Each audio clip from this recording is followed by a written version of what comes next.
right, here we go. What's up, everybody? How are you? This thing is just a little bit different every single time, which is, I guess, what they call show business.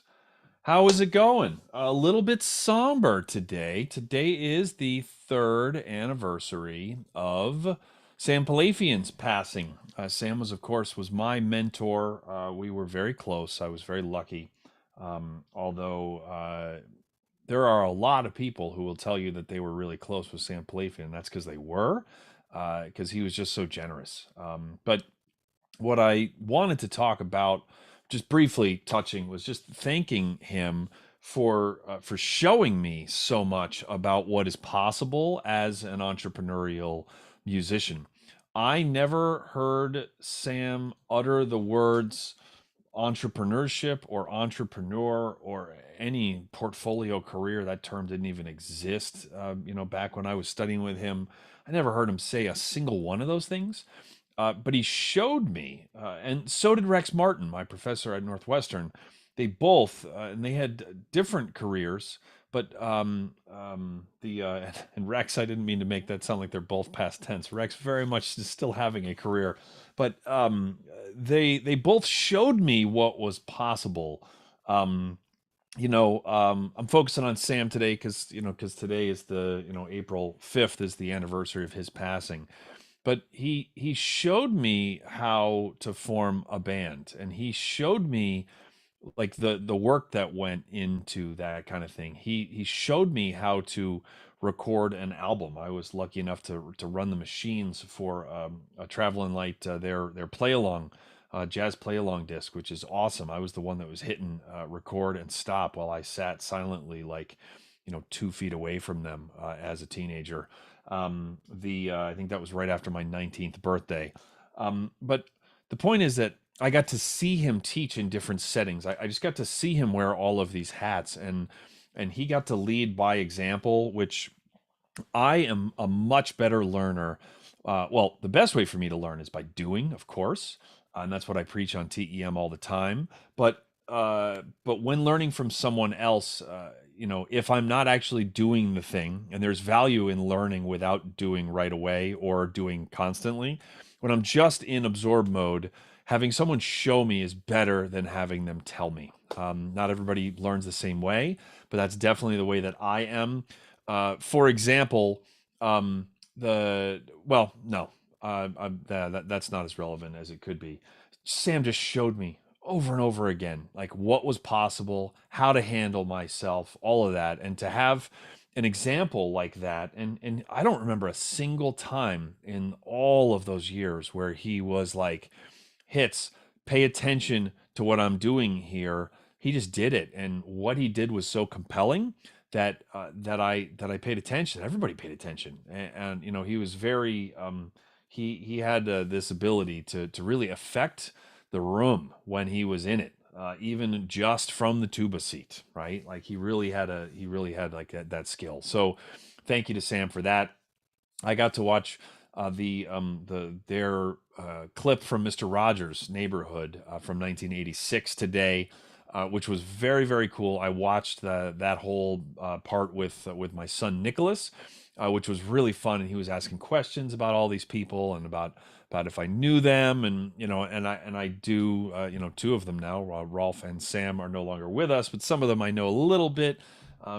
Charlie Lewis I've met, Dave O'Haney, and I've hung with a few times, but not like dear friends. And then Scott and Sam I know really well, and Nicholas was wondering why I wasn't best friends with all of them, and it was great. It was really fun. And the playing, oh man, the playing is just so good. So Rolf Smedvig on the piccolo trumpet, what on earth? Like that guy was put on this planet to play that instrument.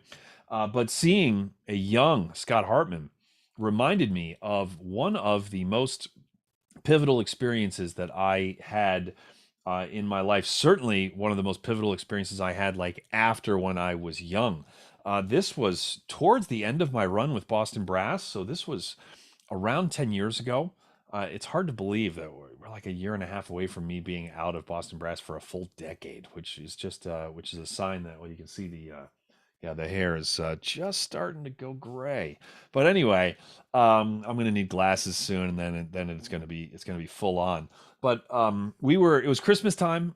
We had hired a big band to play the Kenton Christmas carols, and Scott is a mentor who, because the music business is kind of cool like this, has become a colleague, and it's still wild to me that like I ever hired him for a gig. It's just wild.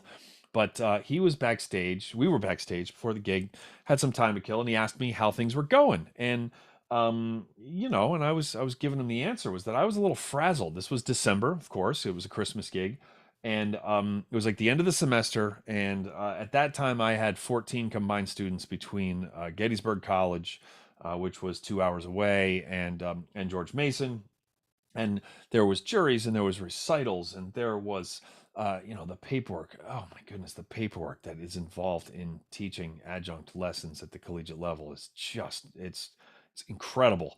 And not at either of those two schools in particular. It's just like everywhere. It's unreal, and they're all different.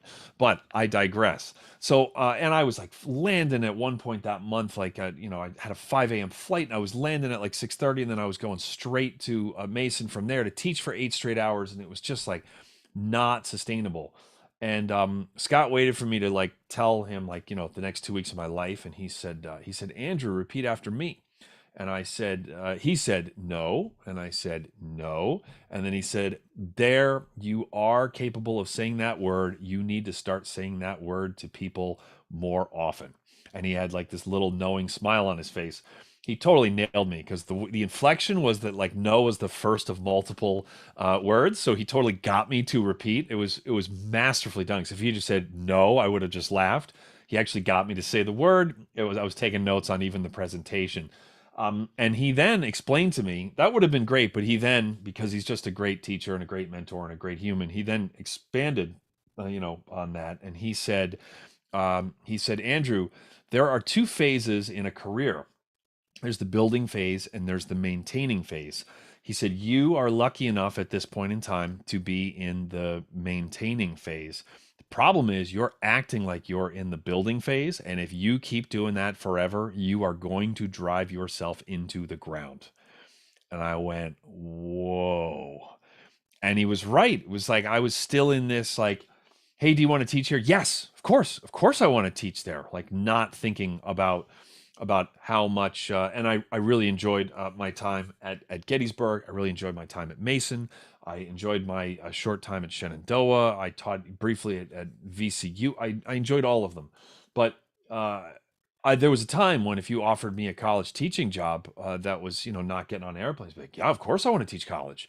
And I didn't think about like how much is the pay and like what is the actual take home pay and how much is the actual amount of time that goes into answering emails from within the School of Music and recruiting lessons and trips and chamber groups and like just all of this stuff added up where it was just this reflexive yes. Same thing with gigs where it wasn't Lance LeDuc has the three things: the bread, the hang, and the art, right? And for him, it has to be 2 out of 3 check marks, or one that's just like the biggest check mark of all time. If Elvis Costello ever asked him to collaborate and he was not going to know any other humans on the gig, and he was told that he can't speak with Elvis Costello, and the music wasn't even going to be that cool, or no, the money was going to be like whatever. He would like leap at that. It's really hard to get that man to leave his house, but in general, it's 2 out of the 3, right? Like if I get to play. With dear friends, right? If I get to play with JD Shaw and I get to play with Wes Funderburk, sorry, I said dear friends, didn't I? Well, pretty good friends in this example. Wes doesn't listen to these, but now I hope somebody tells him. But then I'm like, well, we're already pretty much there, right? And then the pay is good. Then I don't care if the music's any good, right? But I was just saying yes to everything. I was like not running it through like Lance's, gig, 3-point checklist. I wasn't running it through anything. I was just like, yes, yes, yes, yes, yes. And Scott very eloquently pointed out to me that I was going to drive myself into the ground if I didn't stop saying yes to everything. And that was such wisdom, and it was so generous of him to to share all that with me, because it would have been easier for him to just be like, wow, it's really busy, like, like, make sure you don't overdo it, right? And I would have been like, yeah, and I would have listened to him because he's a mentor, and I would have been like, yeah, and I would have just kept overdoing it. But he took the time to really connect those dots for me. And also, a slight variation on it is that I think the different phases of a career can be different aspects of a career can be in different phases, rather, where it's not that your entire career is in building or entire career is in maintaining.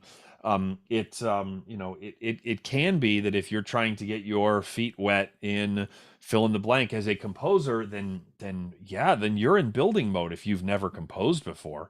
And so then somebody offers you not something where they're like taking advantage of you, but maybe they offer something that's that's a lot of time and not a lot of money, but it's like, you could get that the art is like such an emphatic check that you say absolutely, right? If you want me to play a quintet gig here around town, and I have not played a lot of gigs since COVID, so at this point you can get me cheap, because I'm just like enjoying the crap out of playing the tuba whenever I can, because it still hasn't come back for me that much. But don't tell contractors they can get me for cheap. I'm about to get a whole bunch of calls for like $30 gigs. But point is, like, in general, I'm not looking to be, spending a lot of time playing in orchestras or quintets or whatever, where the art is fine but not great, and where it doesn't pay a lot, because then I'm not doing any TEM coaching, which I love. Like, it's my favorite thing to do right now, and it also pays really well. I'm not working on my practice coaching business. I'm not working on any of that other stuff. So some aspects of my career right now are in building and some are in maintaining. But overall, I was treating the whole thing like I was in building mode. And when I was 25, and I'd already been in Boston Brass for, a year at that point. But there was a lot of things that I was still trying to build, and I was having this conversation with Scott when I was like 35 or 37 or something. It was like it was a long time after 25, and I was still saying yes to everything. So thank you, Scott. It was great to see you on on Mr. Rogers today. Thank you, Sam, and thank you everybody for checking this out. You can find other TEM coaching chats, which I try to do weekly at 10 p.m. On the on my YouTube channel or on Facebook. But you can find these all on my YouTube channel is the easiest place to do it. And at tem.fm, you can find all of the TEM episodes. Boy, I'm up to 258 came out today. So yeah, those numbers are starting to get a little bit lofty. Anyway, thank you to all of you for helping and for being there. If there was no audience, I would have stopped doing this a long time ago. And that is going to do it for this TEM coaching chat.